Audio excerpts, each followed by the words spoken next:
What's up, guys? Welcome back. So today we're talking about what it means to be a man. And that's a tough question because it's kind of vague. There's been books, websites, The Art of Manliness, The Way of Man. Everything's written, and really, I just want like a paragraph telling me what does it mean to be a man. This noble virtue, you could say, this noble thing called manliness. That's different than just being a male. It's different than just having a ball sack between your legs. To be manly, to be masculine, can be used for good. It can be really good. We want to be like the best men. We want to be what Nietzsche talked about, the Ubermensch, Superman. So how do we do that? How do we become real men? Well, let's break it down. And let's get to the bottom of it and have a basic understanding of what it means. Okay? Now, when we look at how what life is about, it's about procreating. It's about surviving. Darwin told us, survival of the fittest. Survival of the ones that can adapt. Right? Maybe not the most intelligent. Maybe not even the strongest. But the ones that can adapt. So imagine if you go back to when there was tribes and you were building campfires and hunting and stuff like that, and you were in a group of people. There's children, there's women, and then there's the men. The men in the tribe would be the ones that go out and hunt. They would be the ones that go out and cut down trees. They would build up the cabins. They would put up a perimeter. They would start the fire. They would keep watch. They would make weapons. They would sharpen. They were responsible for keeping everyone safe. They were responsible for making sure that everyone got fed. They were the strongest ones. Usually they have the biggest bodies, the most testosterone. They were responsible for keeping the home together. When fights broke out, they were responsible. It was their duty to make sure, not everyone killed each other, to keep peace. They had to stand up when there was people in the group that were doing wrong. When one guy started stealing, when one woman started stealing, they had to stand up and look, get your shit together or you're exiled from this group. Okay, they had to stand up for what is right. When the children misbehaved, they had to discipline the children. They had to teach the boys how to hunt. They had to be, men. That's what it means to be a man. To keep life going. All right? To be able to live makes you a winner. So you do need qualities that cause you to be able to continue to live. And the thing is, nowadays, we don't really have responsibility or duty to a tribe of people. What we have is just ourselves to look after. Okay? And so why would you need to be manly? You don't. And many of us aren't. And you know what? Those same virtues, these same things such as aggression, to be ruthless. Sometimes you got to be ruthless. When the bear comes it breaks the perimeter of the city you're living in, the army comes, the storm's, on the horizon, you've got to be ruthless. And now aggression's being tamped down. It's not good to be aggressive. It's not good to really be assertive, to assert your point.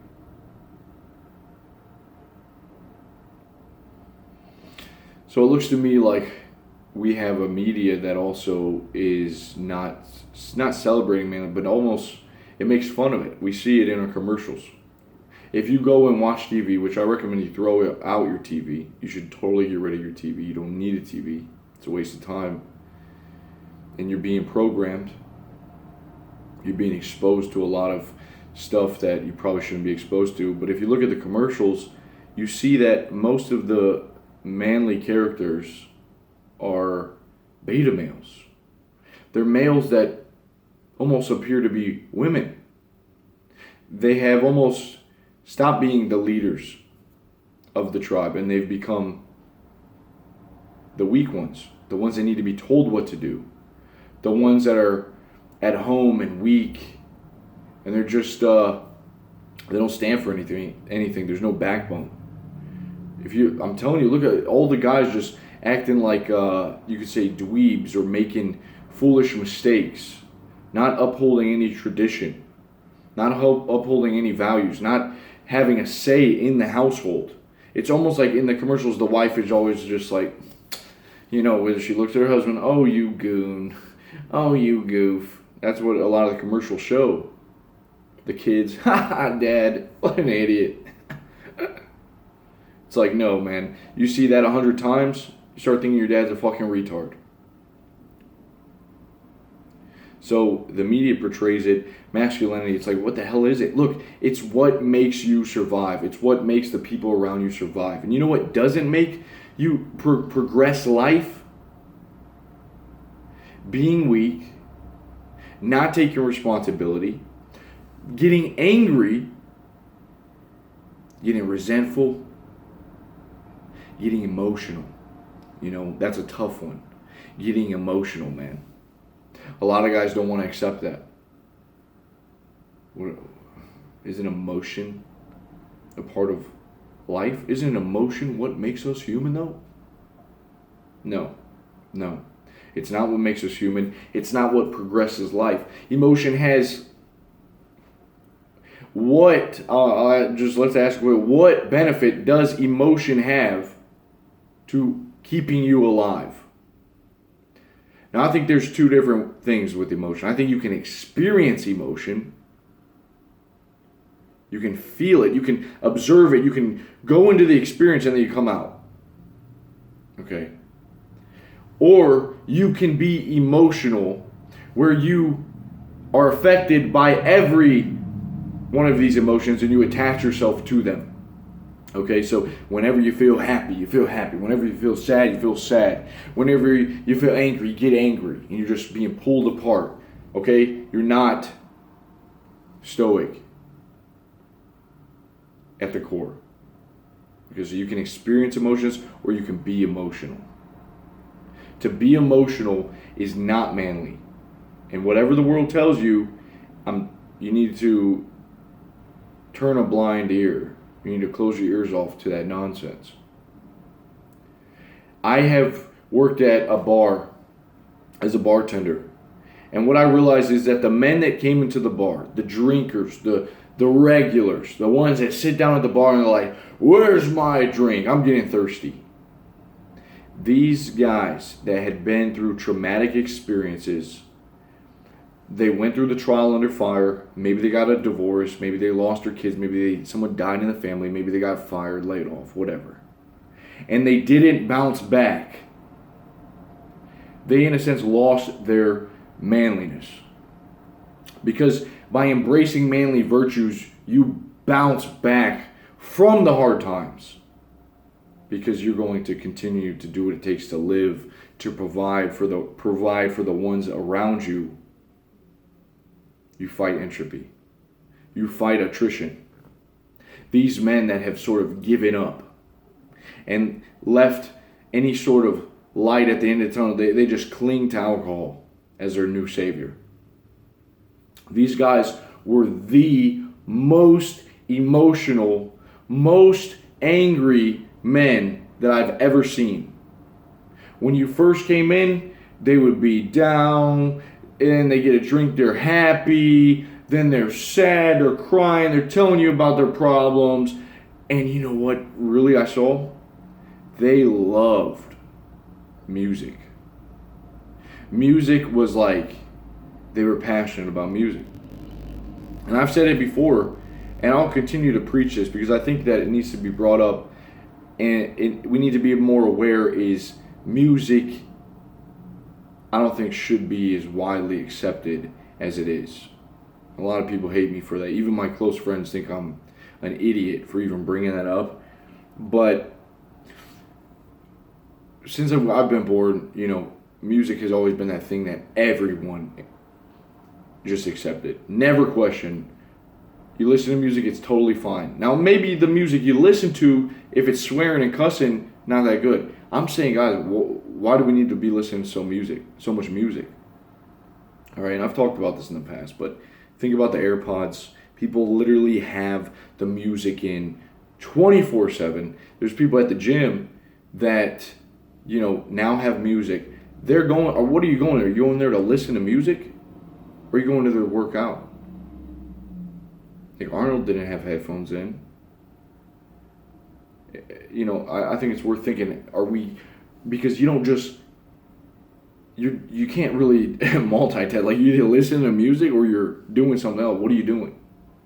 But these guys were the most emotional guys I've ever seen. And what I'm saying is the music was just one of those things that would, their moods would change. It would fluctuate. And with the music, they would get emotional. Music made them emotional, more so. And I realized that, like, these guys had lost something critical in their life. They lost, life is tough. Life is tough, and it will kill you. You will suffer, and you will die, and just give up and not make it. It's okay to die. Like, you will die one day, but it's like, when are you gonna die?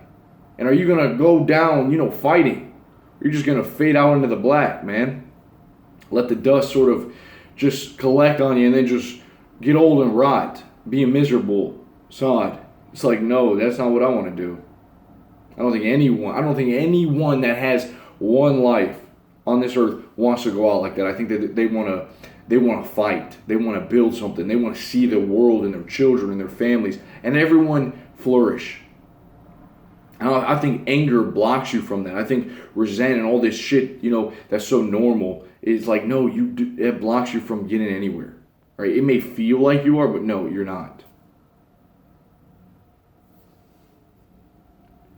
So to be able to be strong, that's what it means to be a man. To be able to bounce back when life hits you. You get down, you go through the firing, you go through the hard times, the disaster. All right? When the women leave you, when your kids hate you, okay, you're able to continue to get back up.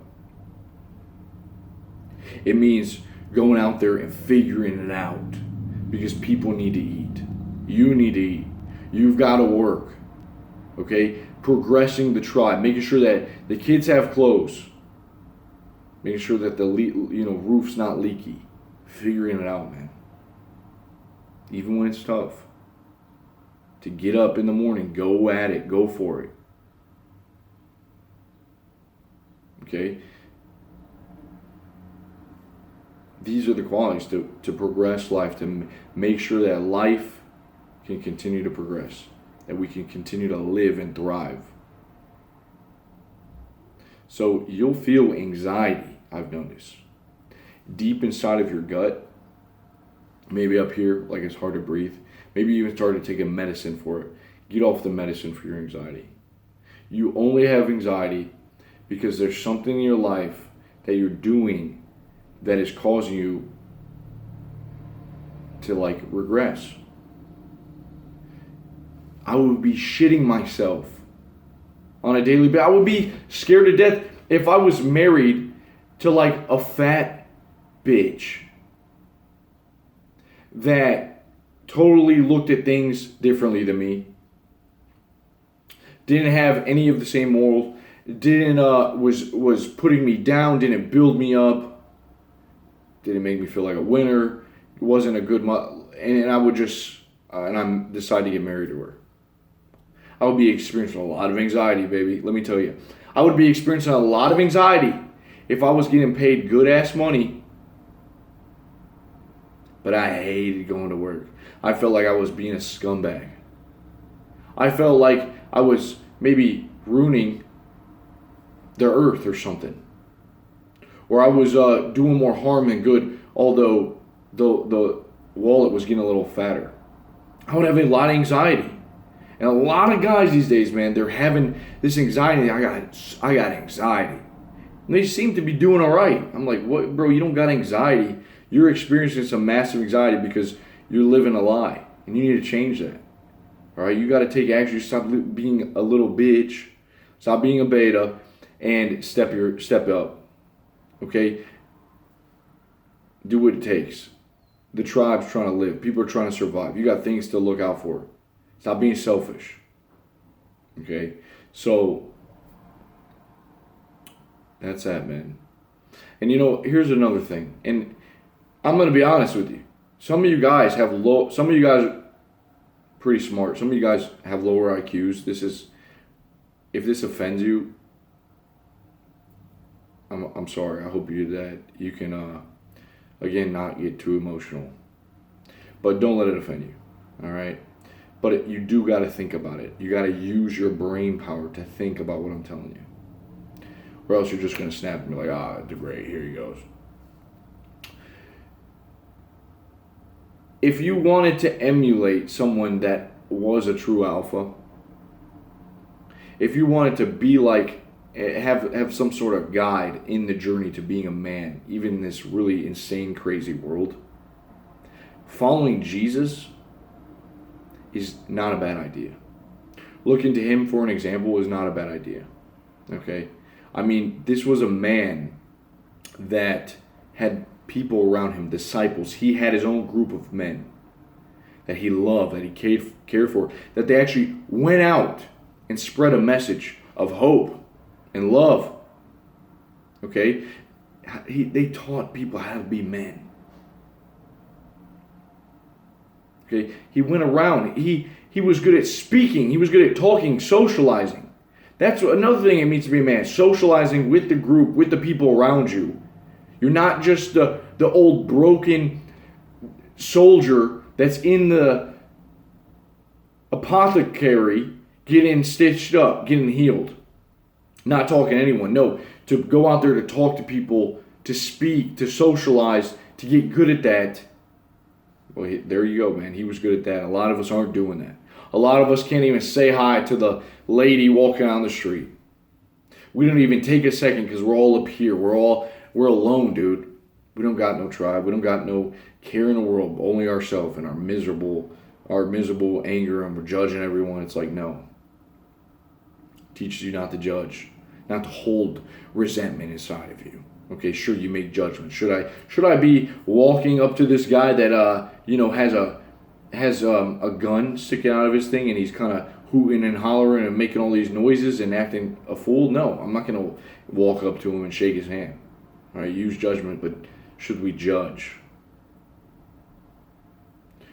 I think Jesus was a great example. I think the Bible holds a lot of truth that when you read it and these certain passages in it, that if you're going through a dark time in your life, man, reading that, you hear something, a verse, it's like a light bulb. It's like a light goes off in your life. Okay, so maybe that's what Jesus was, is an example that men are supposed to follow. And if you know anything, it's like, well, America was built on these principles. All right, it was built on Christianity, which comes from the Bible. So I don't know where you live, I don't know where you're at, but you should probably follow men that you want to be like. And stop following the guys that you don't want to be like. Stop following the rappers. Stop these rappers getting so emotional, they're like women. Stop following them. It's the male role models these days. Who do we got to follow? Who are you going to be like? Who's going to set the example? Or is it going to be this fake man? Is it going to be like this just where you posture up and you look big, and you beat your chest, but really, man, you don't stand for nothing. You don't really know what you are. You're kind of torn. You're real liberal sometimes, and then other times you're like this. It's like, which one are you, man? Don't be lukewarm. So, that's it, brothers. That's it. And then once you can set that example, man, people start to see it. It's comforting. It's a help. In time of need, it's rejuvenating to be around. Calms people's worries. Your woman loves you more. Your woman can act more feminine around you. She can become more like her true self. People can trust you. You can make new connections and grow, but you gotta first understand what it means to be a man. And that's to do what it takes to keep life moving. And life is ruthless. Right? Life is like a ruthless guy. It'll beat you up. It'll give you those hard times. It'll bend you. It'll bend you over. Give you a couple whoopings. How are you gonna take it? You gonna come back, or you just gonna? What are you gonna do? So, become bad. Become a warrior. Become a man. I'll talk to you guys soon. Peace.